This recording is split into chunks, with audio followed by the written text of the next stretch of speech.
So this is a slice from over in front of the little planting area to the south of the tennis courts. And what it shows are little individual, well, possible burials through here. Now, that's how the GPR technician is defining these. One of the problems with telling somebody that they're going to work in a cemetery is that that then colors everything that they interpret, how they interpret the data.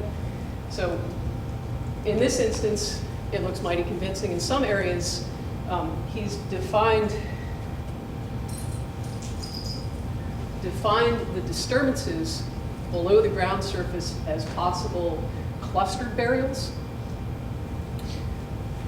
All of these are outside of the known boundaries of the cemetery, and in fact correspond to the open spaces behind the houses that were in the 18th or the 19th century maps. So again, the problem with the GPR is that it can't tell you what you're seeing.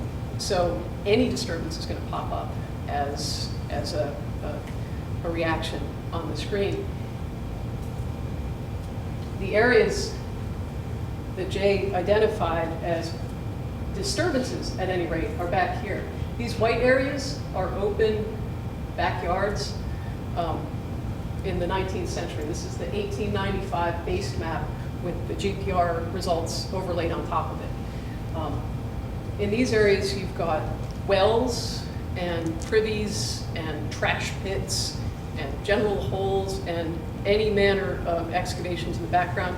So it's extremely unlikely that these are burials outside of the historic bounds of the cemetery, which of course are here. There's also more modern disturbance. You've got play equipment down here. This is a 1970s map of the current playground, or as it was in the 70s. You've got the tennis courts up here, all manner of disturbance. There was a water feature down in this corner. You've got all sorts of disturbances that are not necessarily cemetery related, but would still show up as a signature from the GPR.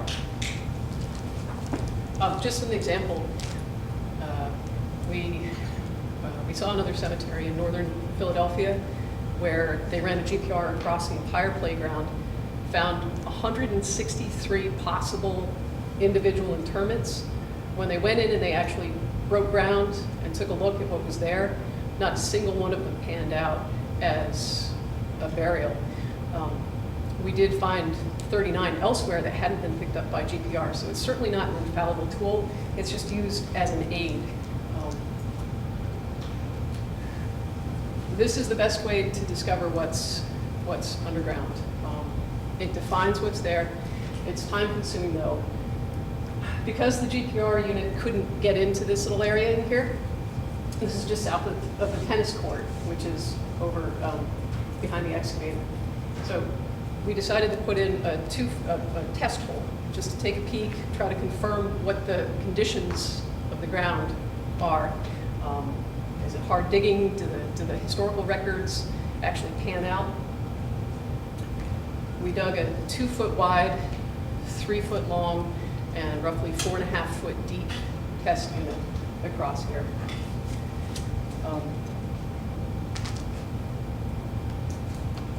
What we found was exactly what the historical record said we would find, which almost never happens. But this is the uppermost material. It's mulch and soil development in a modern playground. It's in a planting bed. So of course, you're going to have a thick, loamy, soft material. This more mottled material was the hard-packed clay that was reported in the initial plowing reports from during the garden movement. And this darker material down here was a softer, loamier, that represents the ground surface of the cemetery in the first half of the 19th century. Below that, we have another change, which you can't really see because it gets a little bit just darker with the shade. It's hard to take a picture that deep, which is about 4.5 feet down at this depth. That's the natural subsoil, which has been undisturbed, hasn't been touched. That's as it developed over the thousands of years. So the reason we know that this is the cemetery ground surface is because it's a little bit darker. That's typical of an occupation lens. We see that all the time across the city and in archaeology.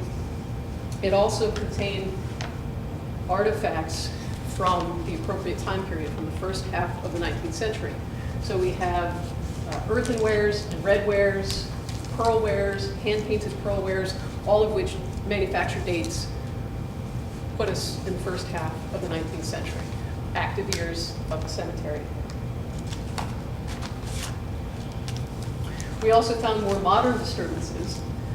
This is a little bit hard to see, but it's a post hole that intruded into the area that it was put through sometime in the 20th century. We don't know exactly when. The bricks that are here are sitting there just on the bottom of the hole as a support for the post. Also pretty typical. You're digging in the fill. It's a little bit soft. You want to just support it well. That's pretty common through the city, but it's completely unrelated to the cemetery. So, cleaning up the bottom of the trench, or the test unit, and noticed a line in that darker historic cemetery soil. And what we found was you've got the cemetery soil, or the historic cemetery topsoil there, and then on the other side, this very mottled material, there's a nice line that cuts down here. This is a grave shaft. We don't have the south edge of it. All we have is the north edge of it. The reason we know it's a grave shaft is because it's nice and linear. It's within the cemetery boundaries. A line like this, it's extremely unlikely that's going to occur in nature. That's something that man produced. The very, very mottled appearance of the shaft fill itself is because when you're digging a hole, you're obviously, you're going through different layers of soil that have different colors. The darker material is usually at the top. It has a lot of organics in it. You're pulling all that out. You're putting it on the side of your excavation. When you're finished with your excavation and you've interred an individual, or you finished whatever your hole is, whatever you're doing your hole for, and you backfill that hole, you're jumbling up those different soils. So it really takes on a mottled appearance like you see here. That just doesn't happen in nature. This is another example, or two examples, of other cemeteries, grave shafts. Here, it's really apparent. That's a Buffalo potter's field from about the same time period. And then up here, this is in Philadelphia. It's the National Constitution Center. This is the edge of the grave shaft coming through here. It's a little less obvious, but in this image, this dark stain across here is what's left of the coffin wood. It's decomposed to the point where all it is an organic stain on the soil. So when you see a grave shaft, it's really quite apparent given the linearity. Because this was our first investigation below the surface, we wanted to know, there hadn't been any records that document that the cemetery was ever moved. We wanted to confirm that the interments were still in place. I want to emphasize that at no point did we want, or did we, expose any bone in this situation. What we did do was drop a little window about this big, a little bit deeper where we saw the coffin. And right here, this sort of grayish stain, that's coffin wood. That's also decomposed to the point where it's almost unrecognizable. But this edge here is, again, the grave shaft, and then we've got the coffin, the top of the coffin along that edge. Any remains that are in this grave would have been at least another 6 inches below where we stopped. We confirmed that we had coffin wood stopped, documented, backfilled. Under no circumstances did we or do we want to expose any remains or impact them. So we know we have the results of the ground penetrating radar. We know there are areas of disturbance all across the cemetery. This teal line here is the result of historical overlays where the maps show the cemetery was over the current plans. So we have an idea of where the cemetery boundaries should be. We know that there's at least 2 to 3 feet of fill, both modern fill, that really dark material, and then that compact material that was brought in at some point in the later 19th century. So we know we have a buffer zone right now, at least in that one spot where we tested. We intend to dig 4 more trenches. We're going to dig 2 small ones within the cemetery, 5 feet wide by 10 feet long. But again, what we're going to do is just remove the upper material. We're not going to impact any of the graves themselves. We just want to know how deep that fill is. We're also going to test the historical boundaries of the cemetery. These are 5 foot wide by 20 feet long. We're overlapping the boundaries to ensure that the boundaries are accurate, that where they say they are is where they actually are. And we also want to get a better idea of how deep the fill is across there. So what we're trying to do is create a picture across at least this area of the playground. We have the GPR information for the rest of the playground, and use that information to inform everyone else how much wiggle room they have, what kind of areas they need to be cautious of, and in the end, not affect anybody who's buried there. So that's all I have. I welcome your questions. Great, thank comments. you. I think Mark wants to say a quick word. Before questions start, we just want to cover a couple things. Yeah, thank you. And thank you for both of the presentations. I just wanted to emphasize something that was said, and I want to make sure it's very clear that from the city's perspective and Parks and Recreation's perspective, as we make improvements to the site, we have no intention and will not disturb any of the remains that may be buried and interred at this site. This whole point of doing the archaeological work, Phase 1A, which is complete, and Phase 1B, which is the 4 test pits to be done, is to determine exactly the depth to which we can go without disturbing any remains or any evidence of remains. So I wanted to be very upfront with you, be very clear about that the Phase 1B work that's done with those 4 pits, which will confirm if we have 3.5 or 4.5 or 3, how much fill we have on top of the historical burial ground, will then inform the final design decisions that we make for this natural play area and the tree grove in this planting. So everything that falls within the boundaries of the teal line of the historical burial ground. So again, I just wanted to emphasize, we have no intention and no plans and will not disturb any of the remains either through the Phase 1B archaeological work or the improvements we make at this site based upon the findings of that work. Great. So as Mark mentioned earlier, we are going to be closing the playground next week for the full 5 days. URS says it may only take 4, but just to be safe, we're going to close the playground for 5 days. Carla's going to be putting up some signs and sending out a note to the QVNA listserv. But then we did want to allow the public, URS has graciously offered to have a public information center session if anyone would like to come and learn more. I think we've settled on Wednesday, right, at 1 o'clock. So if anyone would like to join, learn about what's going on, they'll be able to have staff there to kind of talk about the work that's happening.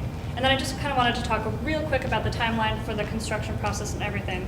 So this Phase 1B work is going to happen next week. It takes URS some time to gather an official report. We're going to come back together with the Friends of Waikato, Mother Bethel, and go through all those findings. But then hopefully Jeff and Carla will allow us to join another QVNA meeting to present kind of the next phase of information to all of you. So I'm guessing September we should be able to do that, unforeseen circumstances notwithstanding. By that time, we'll know if any of the URS studies will impact the design. We don't expect it to, but you never know. And so we should have a really good final design at that point too. And we're really hoping to go into construction in the winter, right, Anna? Late. Late winter, early Late spring. winter, early spring. So just so everyone kind of knows that timeline, I know that's a question that'll come up. So I think we're ready to take questions. Anything that we can't answer that we need to go back and think about, I'm going to capture on the big paper just so everyone can see it. I'm guessing most questions are going to be for Anna and Kim and perhaps Mark and perhaps Stephanie. So why don't we get that started, and if you guys want to come on up. Question. What's your name, sir?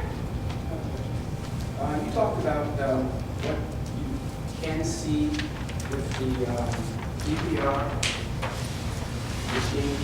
Yes, I'm concerned about what you can't see. in what regard? How sensitive is the machine you're using? Because my records show that anything under 75 pounds aren't picked up by the machine with the 4-foot grid.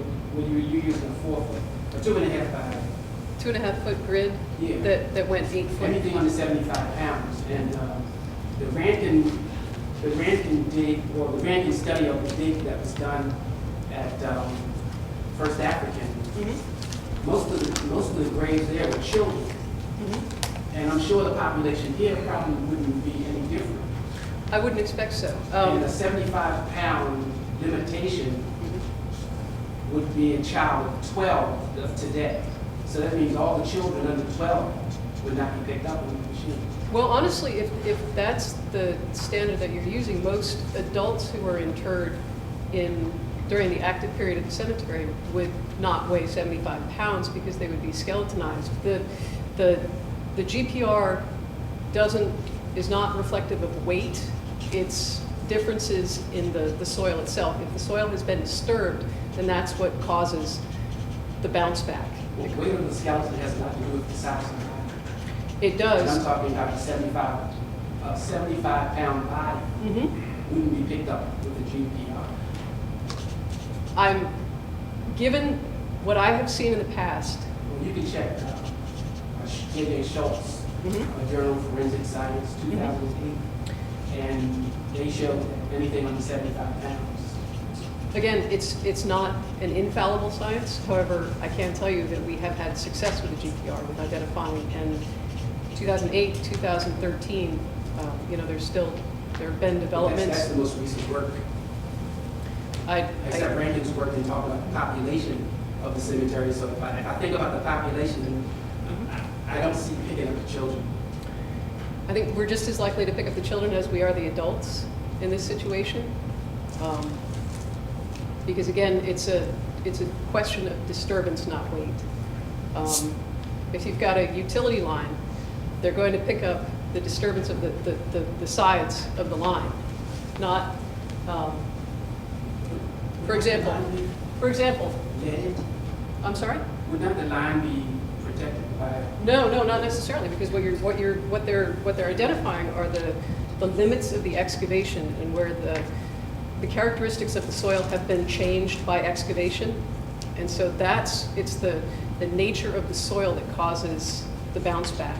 I'm familiar with how it works. I'm most concerned about the size. Okay. And I know you made it very clear that it's not like CIS on TV where it'll outline 5. Right, wouldn't that be nice? Yeah. We're looking at the disturbance, and weight does correlate skeleton to body size. I think another way to address it might be the abnormalities that were found in the backyards of the former homes outside the burial ground, where they were finding privy pits. So basically, the GPS system is finding, GRS system is finding voids. So it was finding privy pits, it was finding things that had no weight to it, but it was finding voids in the ground because that ground had been disturbed. So the process of using those radio waves, those X-rays down into the ground, pick up disturbances in the ground, don't register based upon weights, because it's finding where the ground was disturbed and where there are voids such as privy pits, shafts, basements, things like that. Exactly. We don't believe that's how it is. I'm not gonna go on and on about it. Okay. I think you should check the study. We will. Absolutely. Yeah, I think And that was Rankin? Yeah, we have it. Oh, No, not only Rankin, but Schultz. Schultz. Yes. Schultz. Schultz. Journal of Forensic Science, Journal of 2008. Forensic Science. Yep. Okay. We'll definitely check it. Thank you. Anybody else? Two thoughts, I guess. One, do the city feel, believe there is anything to learn from the bearer? In the sense of, I understand that because of, it's not going to be disturbed, but because of the historical significance and the population of the time, do the city perceive, since it is now its property, that as far as city's historical understanding of that time period, does it have anything that it can learn? I think New York, even what happened over here in Washington, they did a lot of extra work Sure. to learn about the historical moment and the population that was in that time. Another thing that I didn't hear is what Mother Bethel has planned, in the sense of, I hear what you see it, beautiful outline, but how has, since this has been a discussion going on for a year, how has Mother Bethel Sure. played in developing this and presenting this? I'll take both questions and then I'll turn it over to both of you. Particularly with the first question, is the city's interest in it? Obviously, we're very interested in the research that both Terry began and then is being advanced by URS. Both the Phase 1A report that I referenced and the Phase 1B report, which goes to the state for their evaluation and approval, will then also go to our archivist and our historic commission, so it's ensconced as part of the city's official record of this site, which can inform future interpretation, which leads to the answer of your second question, which is that we've been in conversations with Mother Bethel, and I'll turn it over to both of you if you'd like to take it further. Hi, everybody. My name is Leslie Tyler, and my husband is Reverend Mark Tyler, the pastor of Mother Bethel AME Church here in Philadelphia. I am also on the board of directors for the Queen Village Neighbors Association, and I chair the Schools and Youth Activities Committee. And my husband cannot be here this evening, and he sends his apologies, but he wanted me to stress the three things that Mother Bethel has been concerned about since Mr. Buckalew first brought the project to his attention. Thank you again. The first one is the protection of the site, making sure that what's there is not disturbed. And as you've heard, the city is taking extra precautions to make sure bodies and grave sites are not disturbed. So Mother Bethel has been concerned about the protection of the site itself. The second thing is the commemoration of the site. We've been working very carefully with QVNA and the Friends of Wekico to figure out what's the best way to commemorate the grave site itself. And last but not least, the interpretation of the site. My husband is among other African Methodist Episcopal Church scholars. The AME Church sits on 5 continents. We have more than 3 million members. And my husband, who has an earned PhD, is among the AME scholars, where he has a resource available within the congregation, within the church, to try and develop some sort of an interpretation of the site. We also have the Mother Bethel Historical Society, which is very active in the church, and they conduct all of the tours and preserve the history and artifacts of our congregation. He wanted me to also make sure I stress the fact that we are waiting for the study that's been conducted next week prior to sitting down and deciding the best way to do those 3 things. Now, if you have any questions beyond what I just said, you would have to call Mother Bethel AME Church. That phone number is area code 215-925-0616. That's area code 215-925-0616. I will be here for the duration of this meeting if you need me to repeat that information. Thank you so much. Let me just, because the way it's phrased is still not addressing I think, and maybe I might not be presenting myself clearly. Because I've seen shards, which could give some interpretation as far as cultural presentation, as far as what people use, why they used it, what their value systems in it. If you're not going to disturb it, then you're not going to collect anything. If you can't collect anything, you can't analyze anything. You can't, the only thing you can use as far as interpretation is records, present records that exist. And if there's limited present records, I don't know if Mother Bethel have the specific individuals who were there, and since if I understand it right, Terry is the one that actually found that, and I don't know the method, but how, I'm looking at where I see in other places, they actually went to get the material and analyze the material, even to the skeletons themselves. Now, I know there may be some value judgment in that, but it's information about a time period and a population that we're kind of like not aware of. And that's what I'm trying to get. Okay. Whereas Well, the city sure. saying, I can- well, that may be true, but all we're going to do is use the existing records. And if Mother Bethel and its historical commission is saying, well, we have a vast amount of records that can be able to give us more information about the population, the environment of that time, how they interacted, because obviously nobody's done that to date. Right. That's what I'm trying to get. Okay, so I can thank you for that. I can clarify, and again, it goes back to what I said earlier. We are not going to exhume any bodies. We are not going to exhume any caskets. So we're not taking anything out of the site, out of respect for the remains that are interred at that site. Now, if there are things that we find, like those shards that you saw that were uncovered during the hand dig pit, those were all photo documented as you saw, and those have been saved. That doesn't necessarily speak to the period of the interments, but it does speak to another period of the site. But I think it is kind of a moral or ethical question, and the line that we've drawn at the city is that out of respect for the remains at the site, we are not going to disturb any of the remains or any even remnants of the remains, such as those lines of the caskets. I just want to add one thing. From the moment that QVNA became aware of this study, and for those of you who aren't here to me, I'm Jeff Morrison, the president of Village Neighbors. I also have a PhD in history. I'm deeply, deeply interested in everything historical. And from the moment we became aware of this and brought Terry in and set up a working group with Mother Bethel, which met almost exactly a year ago to